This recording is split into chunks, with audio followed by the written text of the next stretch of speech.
En faisant des vidéos comme ça, j'apporte beaucoup. Et moi, je reçois rien. Donc, si vous voulez me faire recevoir un petit quelque chose, faites-moi recevoir un petit pouce.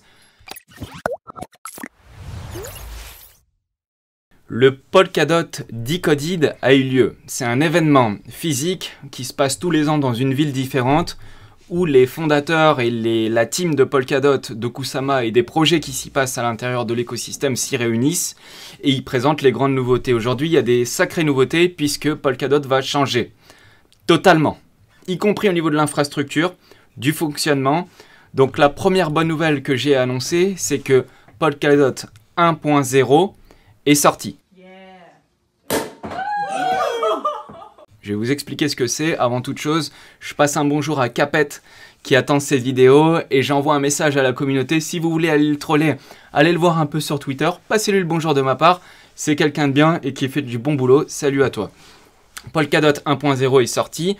C'est quoi? C'est l'idée originale de Gavin Wood qu'il a écrit. C'est son white paper qu'il a écrit il y a 6 ans. Donc Polkadot a officiellement 6 ans.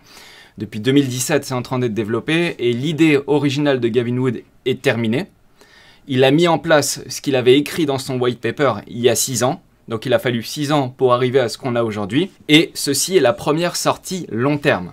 Donc c'est une blockchain multi-chain, donc qui peut communiquer avec d'autres blockchains, qui est scalable, donc qui peut augmenter la vitesse et faire des mises à jour très rapidement, et qui est composable et qui présente une sécurité à toute épreuve. C'est la blockchain actuellement la plus sécurisée de toutes les blockchains et suffisamment décentralisée. Ça, tout le monde l'a compris. Tout ce qui est système qui a été mis en place par Polkadot avec les crowd loans, vous prêtez vos DOT ou vos KSM pendant une certaine durée et vous récupérez à la fin de la durée vos jetons, etc.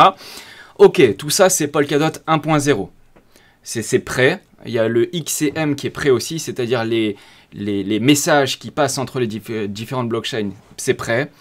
Tout est opérationnel et ça c'est sorti. Maintenant, on se dirige vers une deuxième sortie long terme à partir de maintenant. Donc là, il va se passer encore beaucoup de temps avant d'y arriver, hein. Ça risque de mettre encore 6 mois, 1 an, peut-être même 2 ans pour arriver au Polkadot 2.0 et je vais vous expliquer ce que c'est et qu'est-ce qui va changer. Grosso modo, je vous la fais courte, mais en gros, Polkadot va migrer d'un système de blockchain à un système d'application. Et en gros, on va prendre du recul et le Polkadot va proposer exactement la même chose que le modèle économique de Amazon. Donc Amazon, quand je dis Amazon, c'est le AWS, Amazon Web Service. Donc qu'est-ce que vous faites quand vous louez un serveur chez Amazon? Eh bien, tous les mois, vous allez payer pour pouvoir avoir un espace dans le serveur. Ok, Polkadot va proposer exactement la même chose. Pour rappel, chez Amazon, c'est ce qui crache le plus d'argent et c'est ce qui fait gagner le plus d'argent à Amazon. Et c'est ce qui fait le succès principal de Amazon avant même la livraison de colis, etc.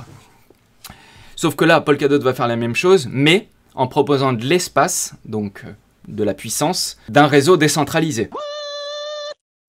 Donc là, je vous rappelle que Polkadot, le but de Polkadot, c'est de créer le système Internet de demain. Donc c'est l'Internet décentralisé de demain, et Polkadot va pouvoir proposer à n'importe quel projet qui veut s'implanter sur un cœur, et n'importe quel cœur, mais on y reviendra, vous allez voir, la terminologie, le vocabulaire va changer.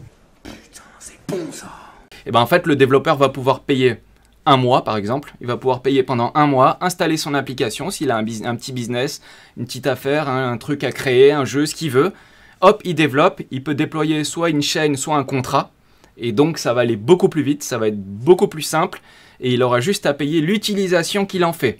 S'il veut plus de débit, il pourra payer plus de débit. S'il veut une latence plus rapide, donc au lieu d'avoir des temps de bloc de 18 secondes ou de 12 secondes qu'il y a actuellement sur Polkadot, il va pouvoir payer un peu plus et passer à 6 secondes, etc., etc., etc. Je vous rappelle, Polkadot est un ordinateur. Polkadot est un computer, est un software aux yeux de la loi américaine, donc c'est pas une securities, hein. Vous ne payez pas un titre financier. Polkadot, c'est un ordinateur, et là, il nous fait la démonstration de comment il va le matérialiser réellement dans le futur. Donc là, on est sur le Polkadot 1.0 qui est prêt. Tout ce qui est parachain, tout ça, etc. Tout ce que vous connaissez actuellement, c'est bon. Mais maintenant, tout ça, ça va prendre fin pour aller sur le Polkadot 2.0. Et je vais vous expliquer le détail de tout ça. Avant de rentrer dans le détail de tout ça, j'aimerais qu'on fasse un petit retour en arrière et on regarde ce qui s'est passé. Donc en 2021, quand Polkadot a lancé son lancement des parachains, en fait, si vous regardez bien, il l'a lancé au top du marché. Et à partir du lancement des premières parachains, les projets qui ont développé sur la blockchain, en fait, ils ont tous, sans exception, développé en plein bear market. Et donc c'est compliqué parce qu'on perd des utilisateurs au fur et à mesure. Et pourtant, toutes les métriques du réseau Polkadot ont augmenté avec le temps et même pendant le bear market, et c'est normal, on a vécu le bear market. Ils se sont rendus compte aussi, les fondateurs et les projets, on l'a bien vu, nous on l'a senti en tant que communauté, que c'était pour eux compliqué de développer une parachain en partant de zéro. Pourquoi? Parce qu'ils créent une nouvelle blockchain à partir de zéro. Et donc, ils devaient mettre aussi en place tous les paramètres associés à une blockchain. Et donc, quand vous aviez les développeurs qui ont commencé à créer, à setup, c'est-à-dire à mettre en place leur blockchain qu'ils ont obtenue, donc la parallel chain, la blockchain parallèle, la parachain qu'ils ont obtenue, en fait, les outils n'étaient pas complètement opérationnels. Donc, ils ont aussi essuyé les plâtres. Et donc, ils ont dû se focaliser sur le paramétrage d'une blockchain, alors même que l'application qui doit être créée, la team qui doit créer leur application, normalement, elles doivent se focaliser sur l'application qu'ils ont à créer, et non pas sur la blockchain à gérer, etc. Tout ce qui est maintenance, création, paramétrage, etc. Donc, tout ça, ça va être changé, de manière à ce que maintenant, on va passer dans une phase où tout va être centré sur les applications. Donc là, les outils, maintenant, il y a des palettes, il y en a plus de 300 ou 400, je crois même qu'il y en a dans les 500. Peut-être il y a des palettes pour tout et n'importe quoi, et donc maintenant, on peut développer beaucoup plus vite qu'avant. Parce qu'avant, il fallait créer les palettes, et une fois que les palettes étaient créées, bah, vous pouvez prendre le module NFT, le module bidule, etc. Et donc là, maintenant, elles existent, ils ont juste à choisir les outils, mettre en place, ça va beaucoup plus vite. Mais il faut bien noter un truc, entre Polkadot 1, où vous aviez la relay chain qui hébergeait des blockchains parallèles, donc des parachains.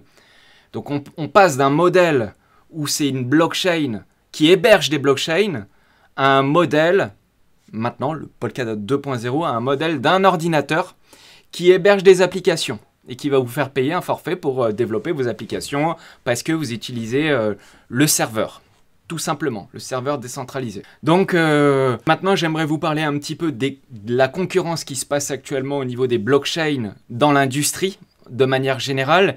Et on voit bien, et ça c'est clair, tout le monde peut maintenant s'accorder sur le fait que les gros projets copient tous ce qui se passe sur Polkadot. Et au niveau de la terminologie du vocabulaire, le Web 3, tout le monde en parle, et au niveau de l'infrastructure des blockchains. Puisque maintenant, avant, personne ne parlait ni d'interopérabilité, à part peut-être Cosmos, qui l'a fait, ni de sécurité partagée, ni de modularité. Et là, ça commence à rentrer un petit peu dans les mœurs. Sauf que maintenant que Polkadot est prêt, le plus dur à construire, c'est l'infrastructure que Polkadot a construit depuis 6 ans.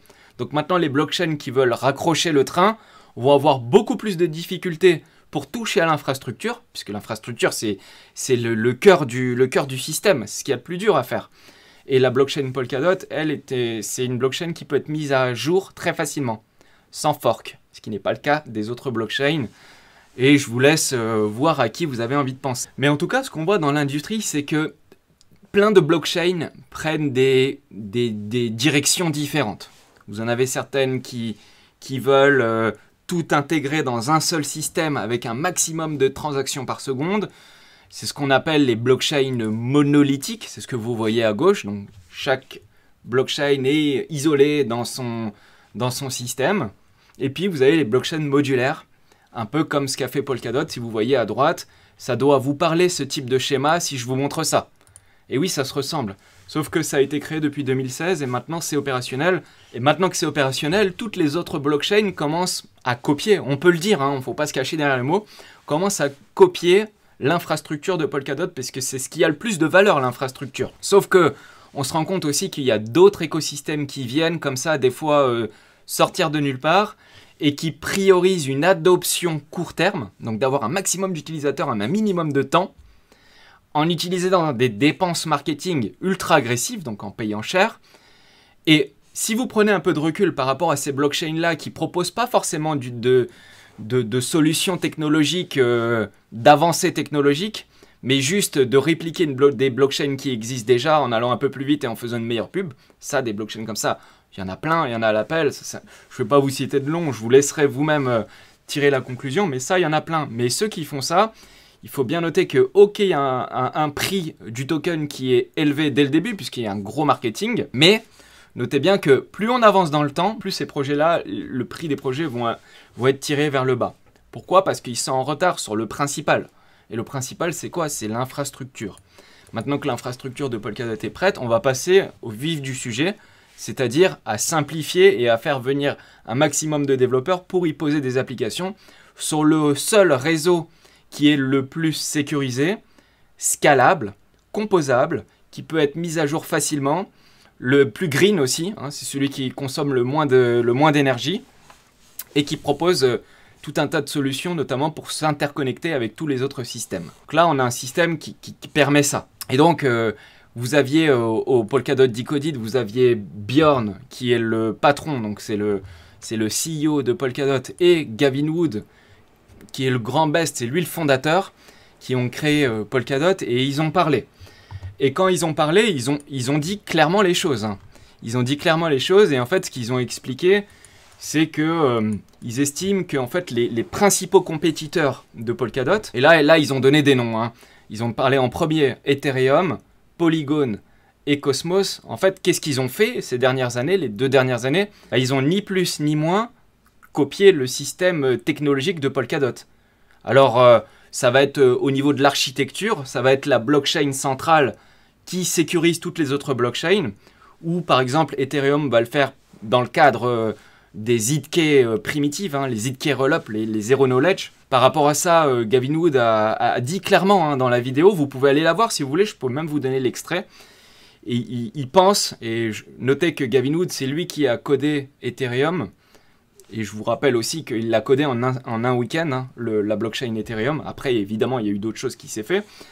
C'est pas moi qui le dis, c'est sa déclaration. Je peux vous ressortir aussi les vidéos parce que souvent on me dit tu trolles et tout. Non, non, c'est la vérité. Et en fait, lui, il voit bien la vision d'Ethereum puisque c'est lui qui l'a créé. Et il dit en fait que les ZK primitives, les ZK rollup, etc., c'est une solution qui fonctionne, hein, on le voit bien, mais ça fonctionne, mais dans le temps, il estime que c'est pas une solution qui est vraiment viable. Mais en fait, Gavin Wood, il pense que les ZK rollup pour l'infrastructure, c'est une mauvaise idée. Voilà, il l'a présenté comme ça. Il n'a pas dit que c'était pas viable, hein. Il a dit que c'était une mauvaise idée. Pourquoi? Parce que ça crée un problème de résistance à la censure.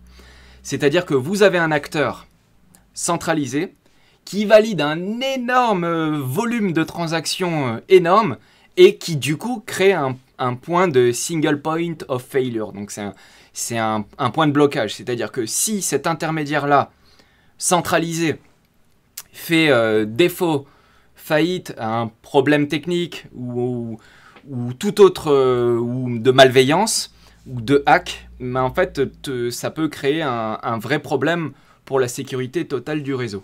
Et du coup, il estime que ce n'est pas une solution qui est efficace pour scaler, pour envoyer beaucoup de transactions, puisque c'est un single point of failure, et donc, je vous rappelle, l'esprit des crypto-monnaies, c'est la décentralisation. Et donc, c'est un système qui, au final, valide beaucoup de transactions, qui marche bien, mais c'est centralisé dans un acteur spécifique. Donc voilà, il dit que c'est un système qui n'est pas résilient dans le long terme. Là, il parle que des ZK, mais par contre, il dit les ZK primitives, c'est une excellente technologie pour des applications directes et immédiates, comme par exemple les systèmes d'anonymisation des données. Donc là, par exemple, ça peut être par exemple valider une identité sur Internet. Donc vous avez par exemple, vous pouvez vous authentifier facilement grâce à la technologie des ZK. ZK rollup, ZK primitive, tout ça, c'est super. Et pour en revenir aux autres, puisque du coup, il citait donc Ethereum, Polygon et Cosmos, et en fait, Polygon et Cosmos, et notamment Cosmos, mais en fait, ils ont tout simplement copié le système de la sécurité partagée, mais ils vont avoir du mal à le mettre en place. Pourquoi? Parce que au final, ce qui est, comme je vous le disais depuis tout à l'heure, le plus compliqué, c'est de toucher à l'infrastructure. Et en plus, vous allez avoir un système avec des blockchains qui vont avoir le choix ou pas le choix. Mais ces blockchains, qu'elles ont le choix ou pas le choix, sont quand même connectées les unes aux autres Et je vous rappelle, ça on vous l'avait déjà expliqué sur Polka France il y a longtemps, mais la blockchain la plus faible qui peut être hackée et qui est interconnectée avec les autres blockchains peut contaminer les autres blockchains.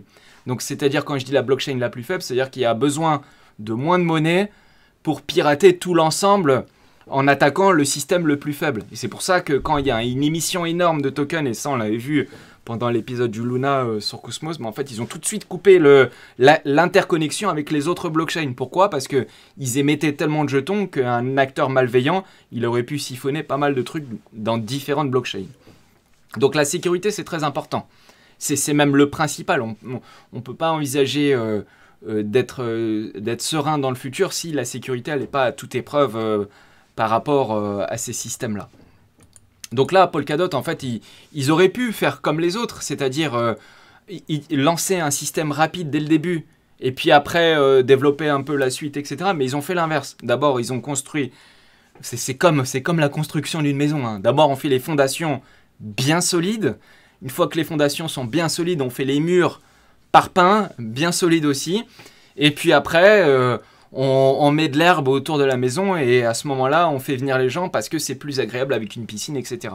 Polkadot, c'est pareil. Maintenant que le cœur, il est solide et que Polkadot 1 est sorti, on passe à la phase 2. Et la phase 2, c'est faciliter les applications pour les développeurs. Maintenant, je vais vous donner le détail de comment tout ceci fonctionne. Donc Gavin Wood, quand il a commencé sa présentation, ce qu'il a fait, c'est qu'il a commencé par dire, vous savez, dans toutes les écoles d'informatique, quand vous allez dans une école d'informatique, vous apprenez au début qu'en fait, vous partez toujours d'une idée. Donc là, il parle de son white paper, la création à l'origine de l'idée de Polkadot en 2016. Hein. Et donc, il dit, au début, vous avez une idée, et puis après, vous la mettez en œuvre. Et puis, pour différentes raisons de modification, etc., en fait, vous vous rendez compte que à la fin, le produit final a un petit peu dévié par rapport à la feuille de route. Son but, c'était de pouvoir utiliser une blockchain de manière agile. C'est le vocabulaire qu'il a utilisé dans sa présentation. Et en fait, il dit que, au final, le système actuel, il fait le constat que c'est pas assez agile. C'est-à-dire que pour avoir une parachain, il faut passer par la phase d'enchère, il faut gagner les enchères, et puis après, il faut recommencer, et au final, etc. Et donc, ça a freiné plein de développeurs. Il y a des développeurs qui sont partis sur des blockchains concurrentes, parce que le système, il n'était pas assez agile pour utiliser les solutions du réseau.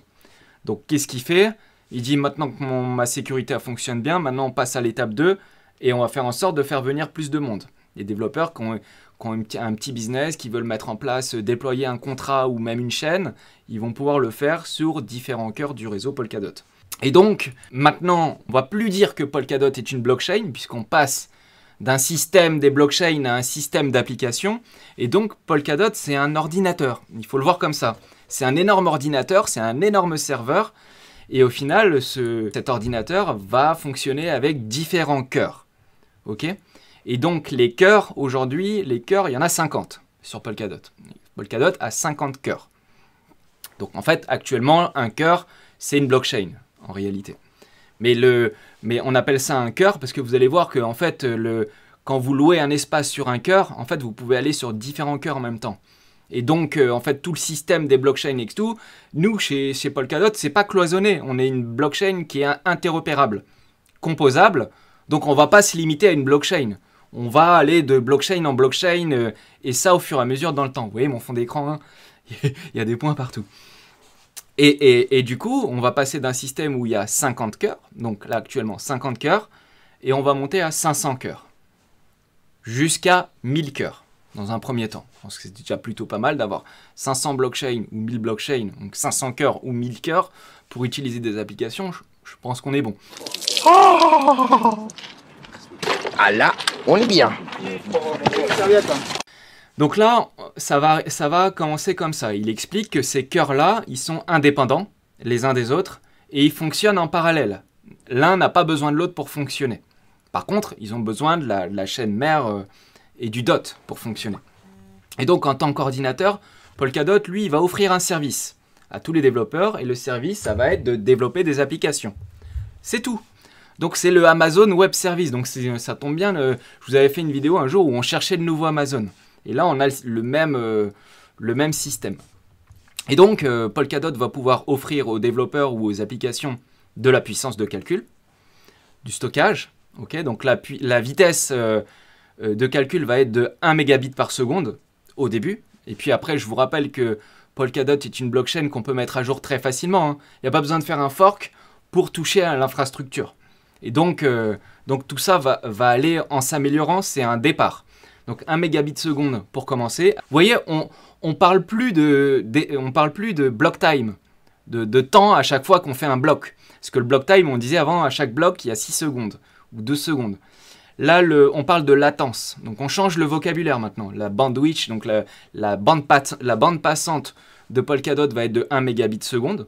Et la latence, donc entre chaque bloc, la latence va être de 6 secondes. Au plus vite. Donc si vous voulez utiliser la pleine puissance du réseau, il va falloir que vous sélectionnez l'option que vous voulez utiliser. Là, je parle pour les devs. Donc par exemple, par défaut, vous allez pouvoir avoir une latence de 18 secondes. Si votre projet il nécessite un énorme débit, plus une latence très élevée pour répondre rapidement à des requêtes sur la chaîne, à ce moment-là, vous pouvez sélectionner une latence de 6 secondes au lieu de 18 secondes, 3 fois plus vite. Et dans ce cas-là, vous allez sélectionner ça et vous allez payer en conséquence l'utilisation. Donc en fait, vous payez un core time, donc le temps de cœur. En fait, vous allez payer un core time et donc une durée d'utilisation. Donc il n'y aura plus de parachain où vous louez la blockchain pendant 2 ans. Non, là, ça va se faire au mois par mois. Mais je reviens juste après pour les détails. Donc comme un ordinateur, vous allez pouvoir faire tourner un smart contract directement sur un cœur. Et le cœur de votre choix. Vous pouvez choisir, c'est ça qui est bien. Vous avez trouvé un cœur qui est moins cher ou vous voulez faire autre chose ou aller sur un endroit parce que votre business correspond à cet endroit-là. Mais vous pouvez choisir le cœur sur lequel vous allez faire. Alors, tout ce que je vous dis là, ça ne va pas se faire du jour au lendemain. Ça va s'utiliser petit à petit. Et donc, exécuter ce smart contract, ça sera, et notez bien, c'est très important, exécuter un smart contract sur Polkadot, ce sera la solution la moins chère de tout l'écosystème crypto confondu. L'exécution d'un smart contract sera le moins cher sur Polkadot.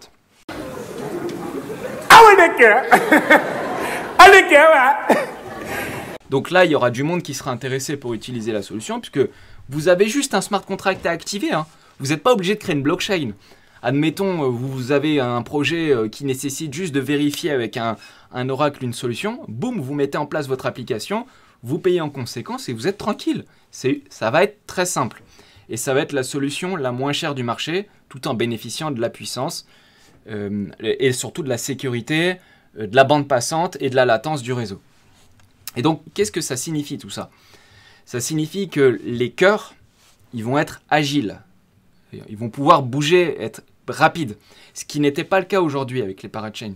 Vous aviez finalement un peu le système, on avait des systèmes qui sont interopérables mais qui fonctionnaient encore en silo. Chacun dans son coin si vous voulez. Là, ça va être totalement différent puisque les cœurs vont être agiles. Et les enchères de parachain, aujourd'hui, elles ne le sont pas. Donc, c'est-à-dire qu'il fallait attendre tous les 2 semaines pour avoir un nouveau slot, etc. Et puis après, il faut set up la blockchain, etc. C'était pas assez agile. Donc là, on va dans un système qui va être agile. Et donc, le système des parachains crée une barrière à l'entrée. Et en fait, on avait plein de devs qui se lançaient pas à cause de ça. Enfin, je répète, là, je vous répète juste ce que Gavin Wood a dit. C'est lui qui dit ça, moi je répète ce qu'il dit. Et je le reformule d'une manière à ce que tout le monde puisse comprendre. Donc maintenant, je vais vous montrer une photo. Et je vais vous montrer comment ça va fonctionner au niveau des cœurs. Alors pour acheter cet espace de bloc, c'est-à-dire ce temps d'utilisation du réseau, comment ça se passe? Comment ça va fonctionner? Donc ça va se fonctionner de la manière suivante, c'est-à-dire qu'il y aura 2 manières de pouvoir l'acheter. Soit le bulk, ce qu'ils appellent bulk, c'est entre guillemets en volume. Et donc 4 fois par semaine, il y aura une vente. Et la vente, elle va être à prix fixe. Et elle va être, tous les projets auront accès à cette vente. Et cette vente, c'est ce qu'on appelle le marché primaire. Ça veut dire que c'est Polkadot qui émet du core time, donc du temps de cœur, qui émet du temps d'utilisation du réseau, donc block space, hein, l'espace de bloc. Et vu que ça sera un prix fixe, alors combien, vous allez me dire combien, etc. Je ne sais pas combien, tout ça, ça va être discuté et voté par vote de gouvernance. Donc si vous voulez participer au réseau Polkadot, vous pourrez aussi voter si vous êtes d'accord ou pas d'accord et suivre les textes. Donc ça va être vendu 4 fois par semaine et le prix sera défini, mais ça sera un prix fixe. Et vous aurez une deuxième typologie de vente qui s'appelle instantané. Donc là dans l'écran instantaneous. Et donc là vous pouvez payer pour une utilisation immédiate. Donc on avait un système qui n'était pas agile avec les parachains où il fallait attendre 2 semaines, être élu, machin, etc. À un système où là vous payez, vous utilisez tout de suite. Boum. Boom. Bam. Bop. Bada bop. Boom. Pow. Et en fait, ce système-là, c'est l'ancien système des paratrades. On vous en avait parlé, en fait, c'est un pay as you go. Tu payes pour utiliser. Après, vous allez me dire, oui, mais où vont aller les jetons? C'est-à-dire qu'évidemment, il faut payer en dot. Et sur Kusama, en KSM. Et c'est pour ça que je vous disais dans la dernière vidéo, le KSM, il a tout un truc à jouer, puisque sur Kusama, ça sera encore moins cher que sur Polkadot. Donc moi, ça m'intéresse de voir comment ça va se passer, parce que vu qu'on achète un core time juste de l'utilisation, on voit Picasso qui fonctionne actuellement sur Kusama, ça marche du tonnerre. Donc je me dis, ils pourront aussi l'utiliser sur Kusama, potentiellement ça sera encore moins cher, pour des choses simples, etc. Et donc ils peuvent l'utiliser de manière instantanée, c'est ça le fameux système des paratrades qu'ils avaient dans les tuyaux, mais que finalement ils vont le généraliser pour l'utilisation complète du système. Donc là, en faisant ça, on supprime toutes les barrières à l'entrée, hein, puisque là, avant, il fallait du temps pour rentrer. Là, bim, vous payez, direct, vous utilisez maximum agility, comme il y a écrit. Et vous minimisez la paramétrisation. C'est-à-dire que quand vous créez une blockchain, bah, vous mettez les paramètres de la blockchain, vous choisissez le nombre de blocs, comment on crée les blocs, de quelle manière. Ben, là, non, là, vous payez, boum, vous déployez vos contrats et votre application immédiatement. Boum. Donc ça, c'est intéressant et c'est bien. Après, ils ont des objectifs pour tout ça. L'objectif, c'est qu'ils vendent 75% des cœurs disponibles soit achetés en bulk, c'est-à-dire en volume, donc les 4 ventes par semaine. L'objectif, c'est qu'ils en vendent au moins 3. C'est ce que Gavin Wood a dit, ils aimeraient bien arriver à en vendre au moins 3 par semaine. Et ce qui est loué ira au marché instantané. Donc, c'est-à-dire que là, au marché instantané, boum, vous utilisez directement. Mais par contre, si vous et moi, on pourra aussi acheter du core time, du temps d'utilisation de bloc, même si vous n'êtes pas développeur. Pourquoi? Parce que cette utilisation de temps va pouvoir aussi être revendue au marché secondaire. Et donc, il y aura un marché OTC. Par exemple, s'il n'y a plus de ventes, si les 4 ventes sont immédiatement vendues et que vous avez été un développeur, vous les développez tout de suite, vous pourrez l'acheter au marché secondaire. Si c'est moins cher sur le marché secondaire, alors vous irez potentiellement acheter sur le marché secondaire.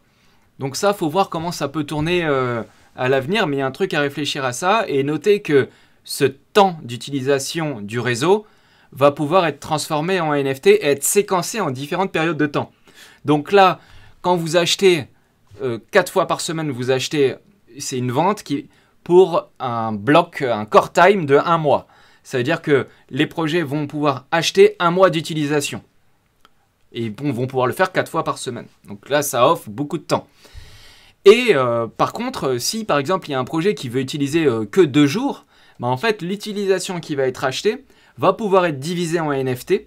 Et les NFT vont pouvoir représenter une durée plus courte. Admettons, vous voulez acheter 2 jours, bah, vous pouvez acheter 2 NFT de une journée qui coûteront beaucoup moins cher qu'un mois total d'utilisation. Et donc là, on utilise toute la puissance des crypto-monnaies pour pouvoir diviser, séquencer et offrir plus de solutions à des personnes qui veulent déployer sur un serveur Polkadot. Ça, c'est plutôt intéressant. Ceux qui ont besoin d'accélérer leurs transactions, ils vont pouvoir le faire.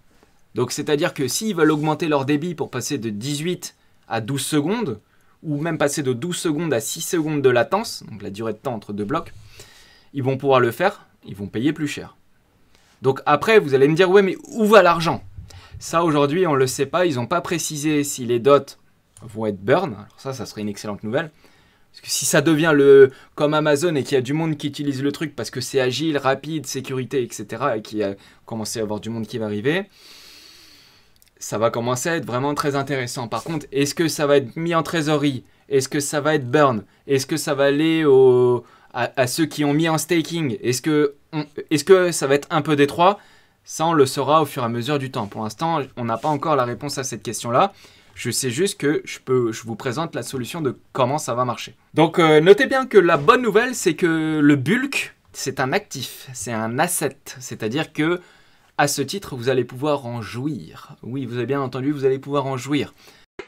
Mais tu fais gonfler mon zizi là.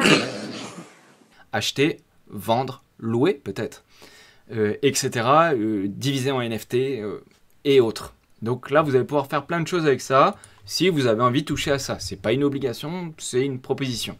Donc l'utilisation, par contre, il faut noter que si un projet utilise le core time, l'utilisation est irréversible. Vous utilisez, vous ne pouvez pas revenir en arrière. C'est en fait l'utilisation est brûlée, mais votre outil et vous utilisez ce que vous avez payé. Alors que va-t-il se passer des parachains existantes? Parce que oui, vous allez dire ouais, mais attendez, un système, moi j'ai bloqué mes dots, les projets ils ont gratté pendant longtemps, ils ont dépensé beaucoup de tokens pour avoir une parachain, parfois jusqu'à 30% du total supply, ce qui est exceptionnellement massif. Que va-t-il se passer pour eux? Et bien en fait, ils auront des avantages. C'est-à-dire que les parachains pourront avoir un taux de base plus élevé. Donc un CPU, la puissance de processeur meilleure.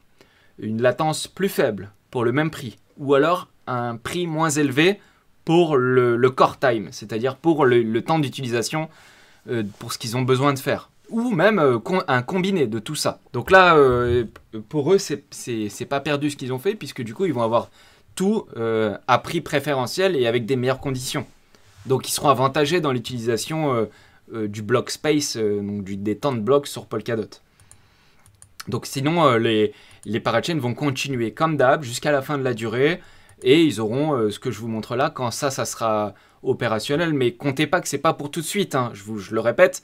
Mais ça sera pour dans des mois et des mois, voire peut-être même un an et demi, peut-être 2 ans. Mais vous verrez que je fais un petit clin d'œil, mais je pense qu'à mon avis, il y a pas mal de blockchains dans l'industrie qui vont copier ce système-là. J'en suis persuadé, comme ça a toujours été fait depuis le départ de Polkadot. Donc il faut noter aussi qu'une parachain peut partager son cœur, donc le core time, il peut partager son cœur avec d'autres parachains. Donc là, vous louez un cœur, et ben vous allez pouvoir aller sur un autre cœur. Vous pouvez partager votre cœur. Vous pouvez, par exemple, louer un espace de votre cœur. Admettons qu'un projet a acheté un core time, donc un temps d'utilisation, mais qu'ils n'utilisent pas toute la puissance qu'ils ont payée. À ce moment-là, ils vont pouvoir le louer à d'autres moins cher. Donc on va pouvoir aller assez loin comme ça dans l'utilisation de la blockchain. S'ils n'ont pas besoin d'une meilleure performance, et ben dans ce cas-là, ils payeront aussi moins cher. Et s'ils n'ont pas besoin d'une latence rapide, ben ils payeront aussi moins cher. Ils choisiront ce qu'ils auront envie. Ça, c'est intéressant. Donc notez bien que on va passer d'un système de blockchain à un système basé sur les applications, systématiquement. Donc Polkadot 2 a pour objectif de débloquer tout le potentiel de Polkadot. Alors que dans Polkadot 1, ce qui est actuellement le cas, c'est des chaînes isolées avec des UX bloquées sur une seule chaîne. Alors que là, ça va être totalement différent. Vous allez juste louer un cœur et faire ce que vous voulez avec tous les autres projets, etc. Interagir vraiment, débloquer vraiment le système tel qu'il a été créé. Et là, on rentre dans une phase qui est vraiment importante et qui va permettre de tout débloquer dans les applications et pour les développeurs. Et là, l'imagination est sans limite pour la suite des choses et pour les développements qui vont pouvoir se passer sur la blockchain Polkadot. Vous verrez avec le temps, petit à petit, à mon avis, il y aura pas mal de choses dans l'industrie qui vont changer pour tendre à cette vision. Parce que je vous rappelle que Gavin Wood, le fondateur à la base du code de Ethereum et le fondateur de Polkadot, c'est lui-même un développeur et visionnaire et il veut que les développeurs utilisent sa solution. Et donc là, il fait ce qu'il faut pour que ça soit le cas. Et il y a déjà des grosses entreprises qui sont déjà présentes sur le réseau. Et là, ce qui se passe là risque de tout changer à l'avenir. Mesdames, messieurs, j'espère que ça vous a plu. C'était pour moi un gros boulot de faire cette vidéo. Hein. Bon, vous, ça vous paraît peut-être assez simple. Mais vraiment, j'ai mis vraiment beaucoup de temps. J'espère que ça vous aura plu et que vous aurez appris des choses. En faisant des vidéos comme ça, j'apporte beaucoup. Et moi, je reçois rien. Donc, si vous voulez me faire recevoir un petit quelque chose, faites-moi recevoir un petit pouce.